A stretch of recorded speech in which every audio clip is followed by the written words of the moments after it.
بسم اللہ الرحمن الرحیم اللہم صلی وسلم وبارک علی حبیبک سیدنا و شفیعنا و حبیبنا و کریمنا و طبیبنا و نبینا و مولانا محمد وعلی آلہ و صحبہ وبارک وسلم۔ معزز دوستو، محترم رفیقو، طلباء و طالبات، محترم سامعین و ناظرین، السلام علیکم ورحمۃ اللہ وبرکاتہ۔ دوستو، یہ جو آج کی کلاس ہے اس کے اندر تھوڑا سا اپنے آپ کو ابتدائی گفتگو سے جوڑنا ضروری ہے۔ دوستو، ہم لوگ چل پڑے تھے القواعد العربیہ کی اس مخصوص کلاس کے اندر لفظ مستعمل سے، بلکہ لفظ سے چلے تھے۔ پھر لفظ کی دو قسمیں تھیں، ایک ہے لفظ مستعمل، دوسری لفظ مہمل، معنی دار لفظ، بے معنی لفظ۔ پھر اس کے بعد چلتے چلتے ہم لوگ یعنی کلمہ اور مفرد کی طرف آئے تھے۔ پھر کلمہ اور مفرد کے ضمن میں جو تین قسمیں بتائی گئی تھیں، اسم، فعل، حرف۔ پہلے تو وہ لفظ ہے، لفظ کی پھر دو قسمیں ہیں، مستعمل، مہمل، معنی دار، بے معنی۔ پھر لفظ مستعمل کی آپ کے سامنے قسمیں آئی تھیں، تو ان کی تعداد بھی دو تھی۔ ایک ہے کلمہ، دوسرا ہے کلام، یا اس کو ہم اس طرح بھی کہہ سکتے تھے، اور بلکہ کہے ہوں گے، مجھے جیسا کہ یاد پڑتا ہے کہ مفرد اور مرکب، مفرد اور مرکب۔ تو اس طرح مفرد تک ہم پہنچے تھے۔ پھر اس کے بعد اس کے تحت میں تین قسمیں تھیں، اسم، فعل، حرف۔ یہ مفرد یا کلمے کی تین قسمیں تھیں، اسم، فعل، حرف۔ یہ مفرد اور کلمے کی ہی شاخیں ہیں۔ پھر اس کے بعد سلسلہ گفتگو ہمارا دوسری طرف منتقل ہو گیا تھا، خاص طور پہ وہ یہ ہے کہ اسم کے سلسلے میں سیر حاصل اور مکمل گفتگو کرنے کے بجائے اسم کی تعریف کو سمجھتے ہوئے اور اس کو سنتے ہوئے، اس کو کہتے ہوئے ہم لوگ یعنی فعل کی دنیا میں چلے گئے۔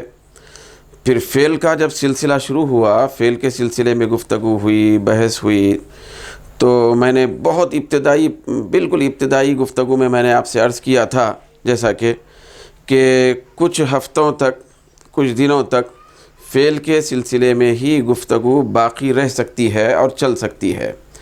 تو فعل کے سلسلے میں گفتگو کا آغاز ہوا تو اس کا ایک سلسلہ چل پڑا، کیونکہ وہ فعل کی دنیا ہے تو اس کے اندر لمبا سلسلہ چل پڑتا ہے۔ اگر ہم وہ بھی سلسلہ جو چل پڑا دوستو، وہ اختصار کے ساتھ تھا۔ تو اختصار کے ساتھ فعل کی بحث کو ہم جاری رکھنا شروع کیے، تو اختصار کے ساتھ ہی اس گفتگو کو ختم کرنے کے لیے اتنے دن گزر گئے۔ پھر اس کے بعد ہم انشاءاللہ تبارک و تعالی دوبارہ اسم کی طرف پلٹ رہے ہیں۔ یہ جو اسم کی گفتگو آپ کے سامنے آئی تھی تو صرف تعریف کی شکل میں آئی تھی کہ اسم کہتے کس کو ہیں، اسم کی تعریف کیا ہے، یہ گفتگو ہوئی تھی۔ اس کے بعد فعل میں داخل ہوئے تو فعل کا سلسلہ لمبا چلا، جیسے کہ آپ کے سامنے بات واضح ہو چکی کہ فعل کئی صورتوں میں آتا ہے۔ فعل کی بنیادی اصلی جو قسمیں ہیں وہ چار ہیں، ماضی، فعل مضارع، فعل امر، فعل نہی۔ پھر اس کے تحت میں تغیرات اور تبدیلیوں کے ساتھ کچھ فعلوں کا تذکرہ ہوا، لام تاکید، بانون تاکید، ثقیلہ و خفیفہ۔ تو اس طرح ہوتے ہوتے، کیونکہ گردان سے تعلق رکھنے والی چیزیں کچھ تھیں اسم کی شکل میں، وہ جو ایسے اسم تھے کہ جو فعل کی مشابہت اپنے اندر رکھتے تھے، تو اس کے سلسلے میں بھی کچھ گفتگو کرنا پڑا۔ تو اس میں فاعل کے بارے میں گفتگو ہوئی، اس میں مفعول کے بارے میں گفتگو ہوئی، اس میں تفضیل کے بارے میں کچھ گفتگو ہوئی، پھر اس میں ظرف کے بارے میں ہوئی، اس میں اعلیٰ کے بارے میں ہوئی۔ دوستو، یہ جتنی گفتگو کا سلسلہ اب تک چلا ہے، یہ فعل سے تعلق رکھتا ہے، اور وہ بھی سرسری طور پر اور اختصار کے طور پر یہ تذکرہ آپ کے سامنے آیا ہے۔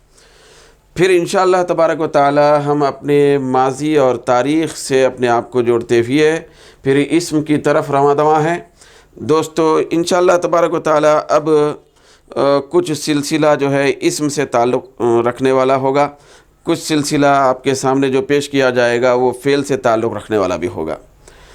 تو میں نے آغاز گفتگو میں آپ سے عرض کیا تھا کہ اسم اور فعل یہ دونوں مل کے بھی کچھ چل سکتے ہیں، تو اس طرح کا ایک انداز آج آپ کے سامنے دکھائی دے رہا ہے۔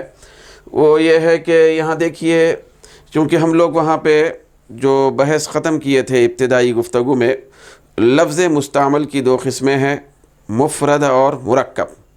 یہ دو قسمیں تھیں۔ مفرد کی تعریف آپ کے سامنے باضابطہ آ چکی تھی، لیکن پھر بھی کیونکہ ماضی سے اپنے آپ کو جوڑنا ہے، اس کے بعد آگے بڑھنا ہے، تو اس سلسلے میں یہ جو تعریف ہے یہاں آسان الفاظ میں پھر بھی آپ کے سامنے پیش کی جا رہی ہے۔ دوستو یہ دیکھیے مفرد کی تعریف ہے۔ مفرد کس کو کہتے ہیں؟ ایسا ایک لفظ، یہ جو ایک کا جو لفظ ہے، ایک کی جو قید ہے، بڑی اہمیت کی حامل ہے دوستو، اس پہ اوپر نظر رکھیں۔ یہ مفرد کی اہمیت اور اس کی انفرادیت کو بتاتا ہے۔ بھیا ایسا ایک لفظ کیا ہے؟ ایسا ایک لفظ جس کا ایک ہی معنی ہو، یہ ایک کو یاد رکھیں۔ تو اسی ایک سے مفرد کا وجود ہے، مفرد کی تعریف ہے، مفرد کی انفرادی شان ہے، اس کی انفرادیت ہے۔ تو ایسا ایک لفظ جس کا ایک ہی معنی ہو۔ تو دوستو آپ کے سامنے معنی کس کو کہتے ہیں اس کے بارے میں بھی گفتگو آ چکی، لفظ کس کو کہتے ہیں اس کے بارے میں بھی گفتگو ہوئی۔ یہاں بتانا مقصد یہ ہے کہ مفرد کی جو تعریف ہے اس کے اندر ایک کی قید کا بہت بڑا دخل ہے۔ تو ایک کا لفظ بڑی اہمیت کا حامل ہے، یہ مفرد کو خاص طور پر مشخص اور مطلب ایک منفرد بنا دیتا ہے۔ تو ایسا ایک لفظ بھی ایک ہو جس کا ایک ہی معنی ہو، مطلب یہ ہے کہ اس کے معنی بھی ایک ہوں، اس کے اندر پائے جانے والے معنی بھی بھئی ایک ہوں۔ جیسے مثال کے طور پہ دوستو یہ فرسن دیکھیں، فرسن یہ اردو میں اس کا ترجمہ ہوتا ہے گھوڑا۔ تو فرسن جو لفظ ہے وہ ایک لفظ ہے، کیا ہے بھئی؟ ایک لفظ ہے، اور اس کا معنی بھی ایک ہے۔ وہ جو ایک مخصوص جانور کا خیال، پھر اس کا تصور فرسن یا گھوڑا کہنے کے بعد ہمارے ذہن میں آ رہا ہے، لازمی بات ہے کہ وہ اس کا معنی ہے۔ آپ کے سامنے اس کی گفتگو تفصیل سے ہوئی، معنی کس کو کہتے ہیں۔ تو فرسن جب لفظ ہم بولے تو وہ ایک ہی لفظ نکلا، ایک ہی لفظ ہے، پھر اس کے اندر کا معنی بھی ایک ہی ہو رہا، وہ گھوڑے کا۔ بھئی ایسا نہیں ہے کہ اگر ہم فرسن کا لفظ بولیں تو اس کے ساتھ گھوڑے کا جہاں مطلب آئے ذہن میں تو وہیں پر اونٹ کا بھی آئے، تو ایسا نہیں ہے۔ تو اس کے ساتھ جو ہے نا کوئی اور چیز کا اور کسی اچھائی یا برائی وغیرہ کا کوئی مطلب آیا، ایسا نہیں ہے۔ بس گھوڑا جو ایک جانور ہے اس کا ایک خاص تصور ہمارے ذہن میں آ رہا ہے، تو وہی ایک معنی ہے، ایک معنی ہے۔ تو لفظ بھی ایک ہے اور معنی بھی ایک ہے۔ تو معنی اور لفظ دونوں ایک ہونے کی وجہ سے اس کو ہم نے کہا مفرد۔ کیا کہا دوستو؟ مفرد۔ یہ ہے مفرد۔ لفظ بھی ایک ہونا چاہیے، اس کے معنی بھی ایک ہونا چاہیے، تو اس کو کہتے ہیں مفرد۔ بعض وقت دوستو ایسا ہوتا ہے کہ لفظ تو دکھائی دیتا ہے ایک، لیکن اس کے اندر پائے جانے والے معنی جو ہوتے ہیں وہ دو ہوتے ہیں۔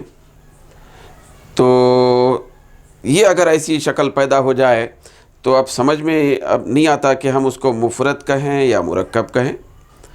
تو دوستو تو لفظ بھی ایک ہو اور معنی بھی ایک ہو، اس کا ذہن میں آنے والا جو مطلب ہے، مراد ہے، وہ بھی ایک ہو، اس وقت جا کر ہم اس کو مفرد کہتے ہیں۔ ہاں البتہ اگر ظاہری طور پہ لفظ ایک ہو مگر اس کے اندر معنی دو ہوں تو دوستو وہاں معنی دو ہیں۔ بھئی اگرچہ ظاہری طور پر لفظ ایک ہے مگر ظاہری طور پر ایک لفظ نہیں ہوگا، نہیں سمجھا جائے گا، بلکہ وہاں لفظ بھی دو سمجھے جائیں گے، اور معنی چونکہ دو ہیں، دو معنی ہونے کی وجہ سے بالکل سمجھ میں آ رہا ہے کہ وہاں لفظ بھی دو ہیں، کیونکہ لفظ کے بغیر معنی نہیں پایا جاتا ہے۔ وہ آپ کے سامنے آ چکا ہے کہ لفظ ہو تب کہیں جا کے اس کا تصور آئے، کہنے کے بعد تو اس کو معنی کہتے ہیں، لفظ کے بغیر معنی نہیں پایا جاتا۔ تو لہذا جہاں کہیں ایسا نظر آئے، فی الوقت یہ بات یاد رکھیں کہ جہاں کہیں ایک لفظ نظر آئے، ایک شکل میں نظر آئے، مگر اس کے اندر معنی اور مطلب دو آ رہے ہوں، تو اس کو بھی مرکب کہا جائے گا، اس کا مفرد سے تعلق نہیں ہوگا۔ دوستو اس کی ایک مثال یہاں میں لکھ رہا ہوں، دیکھیں، یہ دیکھیے، یہ فعل امر میں آپ کے سامنے لکھ رہا ہوں، فعل امر ہے یہ ہے اقرأ۔ یہ دیکھیے اقرأ، اس کے معنی جو آتے ہیں، اس کے اندر کا جو ترجمہ ہے وہ یہ ہے کہ تو، یہ ہے پڑھ، تو پڑھ۔ تو دوستو آپ غور کر رہے ہوں گے کہ اس کے اندر معنی دو ہیں، لفظ ایک ہے مگر اس کے اندر معنی دو ہیں۔ معنی دو کیا ہے؟ ایک تو ہے کہ پڑھ ایک عمل ہے، ایک کام ہے، پڑھنے کا ایک تصور آیا، پڑھنا کس کو کہتے ہیں، تو اس کا ایک تصور آیا کام کا، پڑھنے کے کام کا ایک تصور آیا، اس کا ایک مطلب ذہن میں آیا، اس کی مراد ذہن میں آئی، تو یہ پڑھ ایک معنی ہوا۔ تو اور ایک دوسرا معنی ہے تو، یہ دیکھیں تو، عربی میں تو کو انتا کہتے ہیں، تو انتا کے بھی معنی یہاں پہ پائے جا رہے ہیں، حالانکہ دیکھنے میں لفظوں میں لفظ ایک ہے مگر اس کے اندر تو کے بھی معنی پائے جا رہے ہیں۔ تو سے بھی ایک خاص مطلب ہمارا ذہن میں آتا ہے، ہمارے ذہن میں وہ تو سے ایک کوئی خاص سامنے کھڑا ہوا حاضر موجود اور مخاطب کوئی شخص ہوگا، اس سے آپ کہہ رہے ہیں، تو کا بھی ایک معنی ہے اور پڑھنے کے عمل کا بھی ایک معنی ہے۔ تو اس طرح اس کے اندر دو معنی جمع ہو گئے، دو معنی جمع ہو گئے، مگر دیکھنے میں لفظ تو ایک ہی نظر آ رہا، لیکن دوستو یہاں پہ دو معنی کا جمع ہو جانا، دو معنی پائے جانا، یہ اس بات کی دلیل سمجھی جائے گی کہ اقرا کے اندر بھی لفظ بھی دو ہیں، کیونکہ لفظ ایک ہو تو معنی دو نہیں ہو سکتے، جتنے لفظ اتنے معنی ہوتے ہیں دوستو، اسی لیے یہاں پہ یاد رکھیں آپ۔ یہ دیکھیے، یہ اقرا کے اندر ایک لفظ ہے اور وہ لفظ ہے انتا۔ کیا لفظ ہے دوستو؟ یہ انتا، اس کو ضمیر کہتے ہیں، انشاءاللہ تبارک و تعالی ابھی میں اس کو میٹنے کے بعد آپ کے سامنے ضمیریں لکھوں گا۔ تو یہ دیکھیے اقرا کے اندر، یہ اقرا کا جو لفظ ہے دکھائی دینے والا، یہ تو اقرا ہے، لیکن اس کے اندر جو پوشیدہ ایک لفظ ہے، کبھی کبھی کسی لفظ کے پردے میں کوئی دوسرا لفظ بھی چھپا ہوا ہوتا ہے، مگر اس کو بھی، اس کے وجود کو بھی ماننا پڑتا ہے۔ تو لفظ ہونا ہے کدھر بھی جا کے، لفظ دو ہو معنی دو ہو، یہ کم سے کم کی تعداد ہے، لفظ دو ہوں اور معنی دو ہوں تو اس کو مرکب کہتے ہیں۔ دوستو مرکب کہتے ہیں، جیسے کہ یہاں آپ کے سامنے تحریر شدہ ہے یہ بات کہ مرکب کی تعریف ایسے دو یا دو سے زیادہ لفظ، جب دو کا ذکر ہوا تو الفاظ بولنا چاہیے تھا، لیکن میں چونکہ یہ ابتدائی گفتگو ہے تو ہم آسانی سے سمجھنے کے لیے، پھر آپ سوال پیدا ہوگا کہ وہ الفاظ کیا چیز ہے، معانی کا مطلب کیا ہوتا ہے۔ بہرحال یہاں پہ آسانی کے لیے میں نے یہ لفظ استعمال کیا، یہ کلمہ، ایسے دو یا دو سے زیادہ لفظ جن کے دو یا دو سے زیادہ معنی ہوں، معانی ہوں بولنا چاہیے، لیکن معنی ہو یہ بولا گیا ہے آسانی کے لیے۔ تو دوستو یہاں دیکھیں، ایسے دو یا دو سے زیادہ لفظ، تو یہاں پہ مکمل طور پہ پوری کنڈیشن لگا دی گئی ہے، یہاں پہ بھی پوری کنڈیشن آ چکی تھی ایک کی شکل میں، ایسا ایک لفظ، ایک جس کا ایک ہی معنی ہو، ایک کے اوپر یہاں پہ گفتگو ہوئی تھی، زور دیا گیا۔ یہاں پہ دیکھیے دو یا دو سے زیادہ لفظ، دو یا دو سے زیادہ لفظ، لفظ بھی دو ہوں یا دو سے زیادہ ہوں، پھر جن کے معنی بھی کیا ہے، دو یا دو سے زیادہ ہوں، کیونکہ لازمی بات ہے لفظ دو ہوں تو معنی بھی دو ہوں گے، لفظ دو سے زیادہ ہیں تو معنی بھی دو سے زیادہ ہوں گے، جتنے الفاظ ہوں گے اتنے معانی ہوں گے، تو لہذا تو اس کو کہا جائے گا مرکب۔ جیسے دوستو الکتاب جدید، کتاب نئی ہے، اس کا ترجمہ بھی یہاں پہ لکھ دیا گیا ہے، کتاب نئی ہے۔ لیکن دوستو یہاں پہ کچھ اہم باتیں آپ سے کرنا ہے، وہ یہ ہے کہ ایک تو یہ ہے کہ ضمیروں کے سلسلے میں بھی گفتگو انشاءاللہ تبارک و تعالی آج ہوگی، پھر یہ جو مرکب ہے خاص طور پہ اس کے بارے میں بھی گفتگو آپ کے سامنے پیش کرنا ہے۔ تو دوستو یہ جو مفرد ہے، مفرد کی جو تعریف یہاں پہ کی گئی ہے، لفظ بھی ایک ہو معنی بھی ایک ہو، پھر اس کے بعد مرکب بول کے بولا گیا، تو اس کے اندر بتایا گیا کہ لفظ دو یا دو سے زیادہ ہوں، معنی بھی دو یا دو سے زیادہ ہوں۔ تو ان ساری چیزوں کے اندر دوستو یعنی اسم بھی ہو سکتا ہے اور فعل بھی ہو سکتا ہے، یعنی لفظ کے اندر داخل ہونے والے یہ جو چیزیں ہیں یہ سب ہو سکتے ہیں، اسم بھی ہو سکتا ہے، فعل بھی ہو سکتا ہے، پھر حرف بھی اس میں شامل ہو سکتا ہے۔ دوستو ایک لفظ جس کا ایک معنی ہو میں فعل بھی ہو سکتا ہے، اگر فعل ایک ہے پھر اس کا معنی بھی ایک ہے تو وہ بھی مفرد ہے۔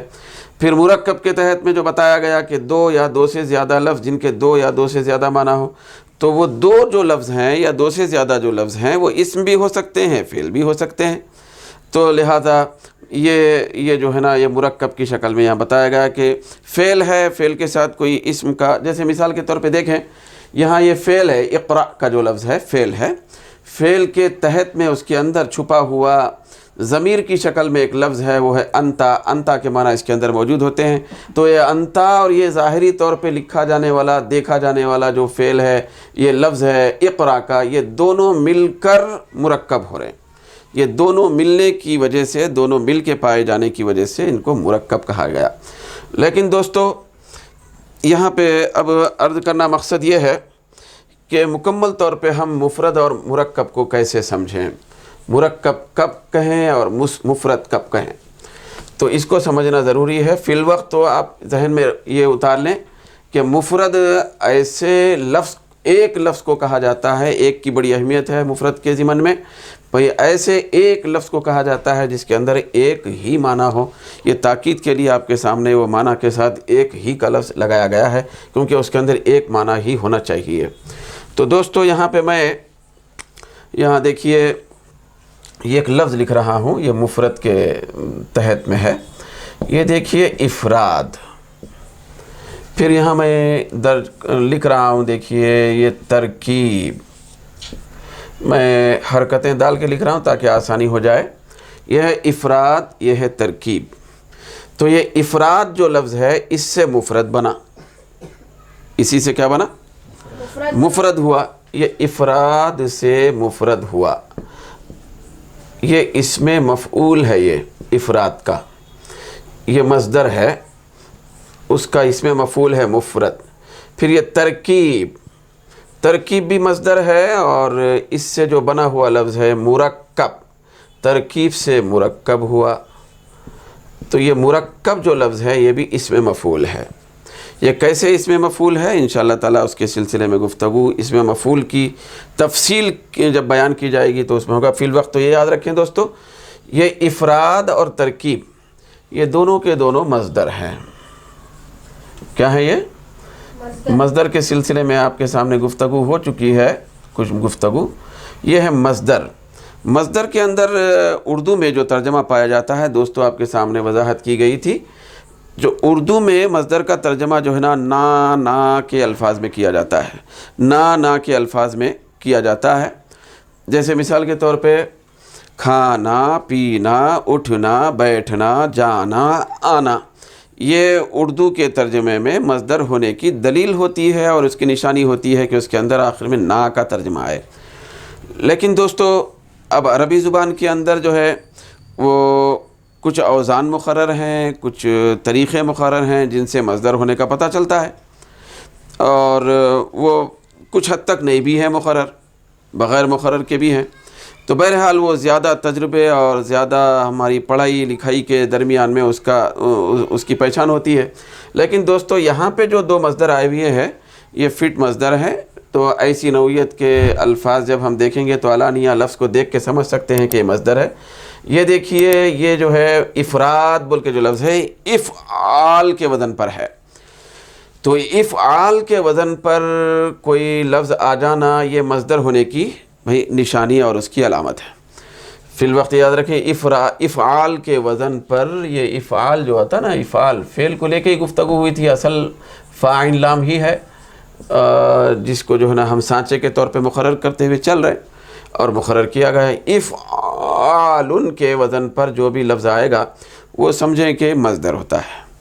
پھر اسی طریقے سے دوستو یہ ترکیب کا جو لفظ ہے، یہ ترکیب میں یہ ہے اصل میں یہ تفعیل کے وزن پر۔ کس کے وزن پر دوستو؟ یہ ہے تفعیل۔ تو تفعیل کے وزن پر بھی جو لفظ آتا ہے وہ بھی مصدر ہوتا ہے۔ تفعیل کے وزن پر کوئی لفظ دکھائی دینا یا پڑھائی دینا یہ اس بات کی علامت ہے کہ یہ بھی مصدر ہے۔ اب کون سا مصدر ہے، اس نوعیت کا کیوں آتا ہے، اس کی گفتگو بعد میں ہوگی۔ بہرحال ابھی یہ یاد رکھنا ہے کہ یہ جو افراد کا لفظ ہے اور یہ ترکیب کا لفظ ہے، یہ دونوں کے دونوں کیا ہیں دوستو؟ مصدر۔ تو افراد کا جو ترجمہ ہے مصدر کے حساب سے اردو میں جب کیا جائے تو اس طرح ترجمہ ہوتا ہے بھئی الگ تھلگ کرنا، تنہا کر دینا۔ افراد یہ کیا ہے؟ تنہا کر دینا، الگ کر دینا، یہ اس کے معنی ہوتے ہیں۔ پھر ترکیب کا مطلب ہوتا ہے، اس کی ضد ہے یہ، ترکیب کا مطلب ہے جو الگ الگ ہے اس کو جوڑنا۔ کیا کرنا؟ اس کو جوڑنا۔ اس کے اندر ترجمہ ہوتا ہے الگ جو چیز ہے اس کو جوڑنا۔ پھر اس کے اندر ترجمہ کیا ہوتا ہے؟ پھر الگ کرنا، یہ الگ کرنا۔ تو اس کے اندر کی کیفیت اور اس کے اندر کی کیفیت متضاد ہے۔ اس کے اندر الگ کرنے کا معنی ہے اور اس کے اندر جوڑنے کا اور ملانے کا معنی ہے۔ تو اسی سے افراد سے مفرد بنا، پھر ترکیب سے مرکب بنا۔ دوست ترکیب سے مرکب بنا، تو افراد سے مفرد بنا تو یہ اسم مفعول ہوا۔ یہ اس کا مطلب ہوتا ہے اسم مفعول کا، جیسے کہ اسم مفعول کی گردان میں آپ کے سامنے بتایا گیا تھا، اس کے اندر ہوا ہوا کا ترجمہ آتا ہے، ہوا، ہوئی، ہوئیں، ہوئے، ایسا۔ جیسے مثال کے طور پہ مضروب مارا ہوا، مأکول کھایا ہوا، مشروب پیا ہوا، اس طرح ترجمہ ہوتا ہے۔ تو یہ دیکھیے اس کا ترجمہ ایسے اسم مفعول کے طور پہ کیسے ہوگا؟ افراد کا ترجمہ تو الگ تھلگ کرنے کا ہو گیا، تو جب اس کو مفعول اسم مفعول اب جب بنائیں گے تو اس کا ترجمہ ہوگا الگ تھلگ کیا ہوا، یہ اس کا لفظی ترجمہ ہوگا۔ بھئی مفرد کا ترجمہ ہوگا الگ کیا ہوا، بھئی الگ تھلگ بالکل تنہا کیا ہوا، اس کو کہتے ہیں مفرد۔ پھر یہ ترکیب کے تحت میں جو مرکب ہے، ترکیب سے مرکب بنا، کیونکہ ہر چیز مصدر سے بنتی ہے، تو یہ اس میں مفعول مصدر سے بنتا ہے، جیسے کہ اس سے پہلے بتایا گیا مشتقات میں سے ہے۔ تو ترکیب کا سے جب مرکب بنا تو اس کا ترجمہ کیا تھا؟ جوڑنا۔ تو اب اس کا ترجمہ ہوگا جوڑا ہوا۔ مرکب کا ترجمہ کیا ہوگا دوستو؟ جوڑا ہوا۔ تو ترجمے سے خود یہ بات واضح ہو رہی ہے کہ مفرد اس لفظ کا نام ہے جو بالکل الگ تھلگ ہو، پھر مرکب ان لفظوں کا نام ہے جو مل کے آئیں، جوڑے ہوئے ہوں، جڑے ہوئے ہوں، جن کو جوڑ دیا گیا ہو، جن کو اکیلا تنہا تنہا نہ رکھا گیا ہو۔ تو دوستو اس کی مزید وضاحت کرتے ہوئے میں یہاں لکھ رہا ہوں، عرض کر رہا ہوں، یہ دیکھیے میں یہاں ایک لفظ یہاں لکھا میں خالد، یہ دیکھیے خالد کا لفظ لکھا، یہ ہے خالدن۔ تو آپ دیکھ رہے ہیں ایک لفظ ہے، کیا ہے؟ نہ ادھر آزوب، نہ ادھر پہلے، اس سے پہلے کوئی لفظ ہے، نہ اس کے بعد کوئی لفظ ہے، تنہا میں نے لکھا یہاں پہ خالدن کا لفظ۔ تو اب دوستو آپ فیصلہ کر سکتے ہیں کہ یہ مفرد ہے یا مرکب ہے، کیونکہ مفرد بولا گیا، بالکل تنہا جو رہتا ہے اس کو مفرد کہتے ہیں۔ تو یہاں تنہا ہے، اس سے نہ پہلے کوئی حرف ہے نہ اس کے بعد کوئی حرف ہے، تو لہٰذا یہ کیا ہوگا دوستو؟ مفرد۔ کیا ہوگا یہ؟ مفرد۔ مگر دوستو اس کے نیچے میں مرکب کے سلسلے میں کچھ لکھ رہا ہوں، غور سے دیکھیں۔ یہاں دیکھیں دوستو، یہ دیکھیے فرسن، یہ آزو بازو الفاظ ہیں، یہاں پہ تو بالکل آزو بازو کوئی لفظ نہیں تھا، فرسن۔ اب یہاں میں نے لکھا کتابن، پھر اس کے بعد لکھا یہاں پہ جملن، یہ دیکھیے جملن۔ اسی طریقے سے الی آخر لکھتے جاؤں تو میں کئی الفاظ ہو سکتے ہیں، جملن ہے، کلبن ہے، قردن ہے، قلمن ہے، ہاتفن ہے، بیتن ہے، سقفن ہے، اس طرح کئی الفاظ میں لکھتے چلے جاؤں گا۔ تو دیکھیے یہاں پہ الفاظ ایک دوسرے کے بازو میں لکھے ہوئے ہیں۔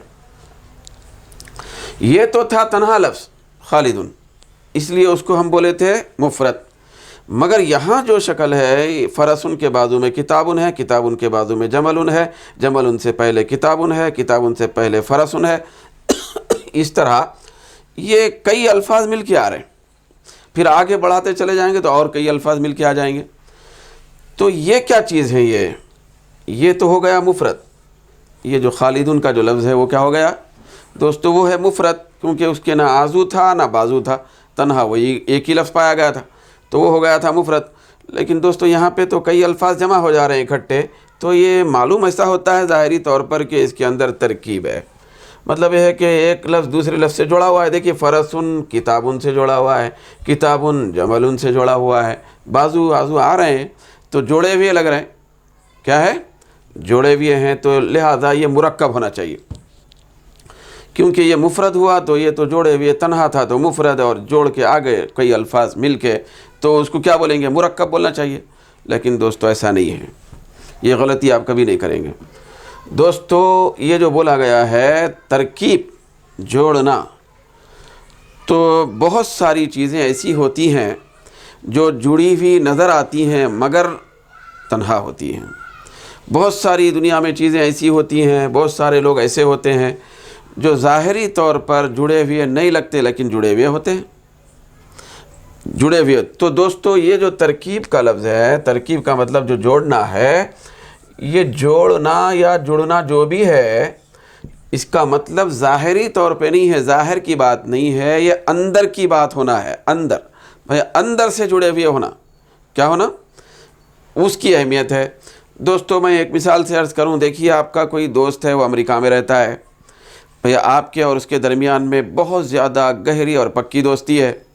پھر آپ کا ایک پڑوس ہے, وہ بالکل آپ کے گھر کے بازو میں رہتا ہے, لیکن نہ سلام چلتا ہے نہ کلام, نہ عید ہے نہ چاند, کبھی کوئی گفتگو نہیں ہوتی, کوئی ایک دوسرے کے ساتھ صحیح برتاؤ نہیں ہوتا, نہ تحفے ہیں نہ تحائف ہے نہ کچھ نہ کیا, مگر وہ گھر کے بالکل بازو میں رہتا ہے. تو دوستو ظاہری طور پر وہ پڑوسی آپ کے گھر سے بالکل جڑا ہوا اور ملا ہوا ہے اور آپ سے جڑا ہوا ہے, لیکن قلبی طور پر, باطنی طور پر, اندر کے طور پر وہ آپ سے کٹا ہوا ہے. مگر وہ دوست جو امریکہ میں بیٹھا ہوا ہے تو وہ آپ سے قلبی لگاؤ رکھتا ہے, آپ کے دل میں اس کی محبت ہے, اس کے دل میں آپ کی محبت ہے, ایک رابطہ ہے, محبت کا رشتہ ہے اور دوستی کا رشتہ ہے. تو یہ کیا ہے, امریکہ میں رہنے کے باوجود وہ آپ سے جڑا ہوا ہے. یہ بازو میں رہنے کے باوجود چونکہ اندر سے بگڑی ہوئی حالت ہے قلب سے, تو اس لیے یہ جو قریب رہ کے بھی یہ کٹا ہوا ہے, وہ دور رہ کے بھی جڑا ہوا اور جوڑا ہوا ہے.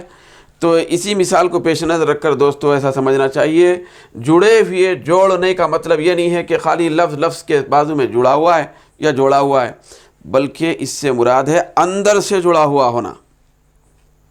بھئی اندر سے باہم ایک دوسرے کے ساتھ ربط اور تعلق پایا جانا, اس کی اہمیت ہے. اس کو کہتے ہیں ترکیب, اور ایسے جڑے ہوئے ہونے کو ہی مرکب کہتے ہیں.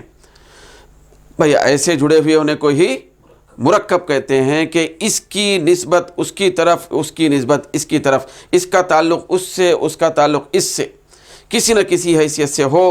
دو لفظوں کے درمیان میں تعلق بھی ہونا, تعلق اندرونی تعلق, صرف ظاہری تعلق نہیں کہ فرس ان سے کتابن جڑا ہوا ہے, کتابن سے جملن جڑا ہوا ہے. ظاہری تعلق تو پایا جا رہا ہے لیکن اندرونی باطنی تعلق نہیں پایا جا رہا ہوں. تو یہ اندرونی جو باطنی تعلق ہے, وہ جو ہوتا ہے تعلق, اسی کا نام نسبت ہے دوست, نسبت ہے. اب اسی طریقے سے ہم کئی چیزوں کے اندر نسبت رکھتے ہیں. مرید ہے تو شیخ سے نسبت رکھتا ہے, تو اس کا مطلب ہرگز یہ نہیں ہوتا ہے کہ وہ مرید ہمیشہ شیخ کے جسم سے جڑا ہوا رہتا ہے, نہیں.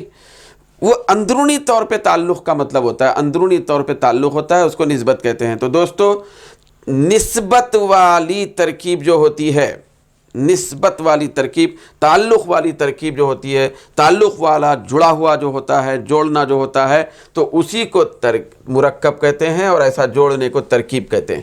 وہ اندر سے جڑے رہنا. اب اس کی مثال دوستو یہاں پہ میں دے رہا ہوں, دیکھیے. اب یہاں دیکھیے الولد,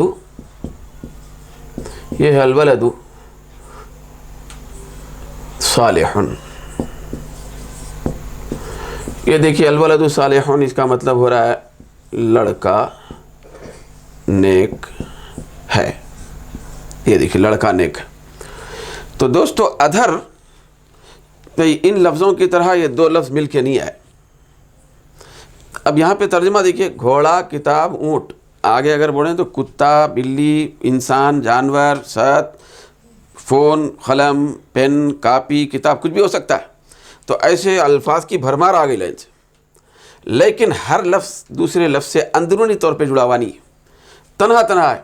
گھوڑا, کتاب, جمل, اونٹ, قلم, گھر, یہ ایک کیفیت ہے جڑے ہوئے ہونے کی. دوسری کیفیت یہاں دیکھیے الولد صالح، اس کا مطلب ہوتا ہے لڑکا نیک ہے۔ تو اس کے اندر کیا ہے؟ ایک جڑاؤ کی کیفیت ہے، اس کے اندر ترکیب ہے، ترکیب نسبت ہے، نسبت تعلق ہے۔ وہ یہ ہے کہ لڑکے کے ساتھ نیک ہونے کی کیفیت کو جوڑ دیا گیا ہے کہ وہ نیک ہے۔ یہ نیک ہونے کو لڑکے سے وابستہ کیا گیا ہے کہ وہ لڑکے کے اندر یہ فطرت ہے، یہ طبیعت ہے، وہ طبیعت اسی کے اندر پائی جاتی ہے۔ تو دوستو لڑکا کون ہے؟ نیک ہے۔ نیک کون ہے؟ لڑکا ہے، لڑکا ہے۔ تو اس طرح ایک دوسرے کے درمیان میں باہم تعلق اندرونی طور پہ پایا جا رہا۔ وہ لڑکا کیسا ہے؟ نیک ہے۔ وہ نیک کون ہے؟ لڑکا ہے۔ تو اس طرح پایا جا رہا ہے۔ یہاں پہ ایسا نہیں ہے گھوڑا کون ہے؟ جو کتاب ہے، جو کتاب ہے وہ کون ہے؟ وہ گھوڑا ہے، ایسا نہیں بول سکتے ہم۔ تو اس کے اندر الفاظ تو جڑ کے آ رہے ہیں، جوڑے ہوئے دکھائی دے رہے ہیں، لیکن وہ اندرونی طور پہ ایک لفظ سے دوسرے لفظ کا تعلق نہیں پایا جاتا۔ تو ایسے 1000 بھی الفاظ لکھ لیں تو یہ مرکب نہیں ہو سکتے، اس لیے کہ ان کے اندر تعلق نہیں ہے، نسبت نہیں ہے۔ نسبت والا وہ ربط ہونا ضروری ہے، نسبت والی ترکیب ہونا ضروری ہے۔ تو لہذا اس کو کیا کہیں گے دوستو؟ اس کو کہیں گے ہاں بھائی یہ جو خالدون کا لفظ ہے یہ مفرد ہے، تو یہ کیا چیز ہے بھائی؟ الفاظ جڑ کے آ رہے ہیں تو بولیں گے یہ مفردات ہے، کئی مفرد ہیں، یہ ایک مفرد ہے، یہ کئی مفرد ملا کے جوڑ دیے، مگر مرکب تو نہیں بولا جا سکتا اس کو جب تک کہ اندرونی تعلق پیدا نہ ہو، باطنی نسبت پیدا نہ ہو۔ تو دوستو باطنی نسبت جو ہوتی ہے اس کی بہت بڑی اہمیت ہوتی ہے، اسی سے گفتگو تمام ہوتی ہے، بھئی اسی سے ایک ترکیب پائی جاتی ہے، وہ مرکب بنتا ہے۔ دوستو یہاں دیکھیں بھئی الولد صالح، لڑکا نیک ہے، تو نیک کا تعلق لڑکے سے قائم کیا گیا، نیکی کا تعلق لڑکے سے وابستہ کیا گیا ہے۔ تو لہذا ایسی جو ترکیب ہوتی ہے نسبت والی، تعلق والی، باہمی بھئی اندرونی سے ربط، اندرونی طور پر ربط رکھنے والی، تو ایسی ترکیب کو ہی ترکیب کہا جاتا ہے۔ اس میں پھر ایسے جوڑے ہوئے الفاظ کو ہی مرکب کہا جاتا ہے۔ تو اس کے اندر الولد لڑکا نیک ہے، یہ دونوں بھی دو لفظ ہیں اور دو معنی ہے، تو لہذا دو یا دو سے زیادہ معنی، دو یا دو سے زیادہ لفظ ہوں، دو سے زیادہ معنی پائے جائیں تو اس کو کیا کہتے ہیں دوستو؟ مرکب۔ کیا کہتے ہیں اس کو؟ مرکب۔ تو یہ ہو گیا مرکب۔ اب دوستو میں چونکہ آگے ہم کو ضرورت پڑ سکتی ہے، اس حساب سے وہ میں آپ کے سامنے ابھی جو لکھ رہا ہوں فعلوں کے اندر کے پائے جانے والے ضمیروں کے سلسلے میں، یہ ضمیر کہتے ہیں اس کو۔ تو صیغوں کی جتنی تعداد ہے ضمیروں کی اتنی ہی تعداد ہے۔ پھر میں آپ کے سامنے یہ عرض کرنا چاہتا ہوں کہ دیکھیے فعل جو ہوتا ہے، فعل ایسی چیز ہے، فعل وہ ہوتا ہے کہ جس کے اندر ضمیر کا پایا جانا ضروری ہوتا ہے۔ کیا ہوتا ہے؟ ضمیر کا پایا جانا، اس کے اندر ضمیر ہوتی ہے۔ کیا ہوتی ہے؟ اس کے اندر ضمیر ہوتی ہے۔ تو وہ ضمیر کیا ہے؟ یہاں بتا رہا ہوں، دیکھیے اس کو ضمیر کہتے ہیں، ضمیر۔ یہ دیکھیے ہوا، پھر یہ ہے ہما، پھر یہ ہے ہم، پھر یہ دیکھیے ہیا، ہما، پھر ہن، پھر اس کے بعد آتا ہے انتا، پھر یہ لکھ رہا ہوں دیکھیے یہ انتما، پھر یہ ہے انتم، پھر ہے انتی، یہ انتما، یہ ہے انتن،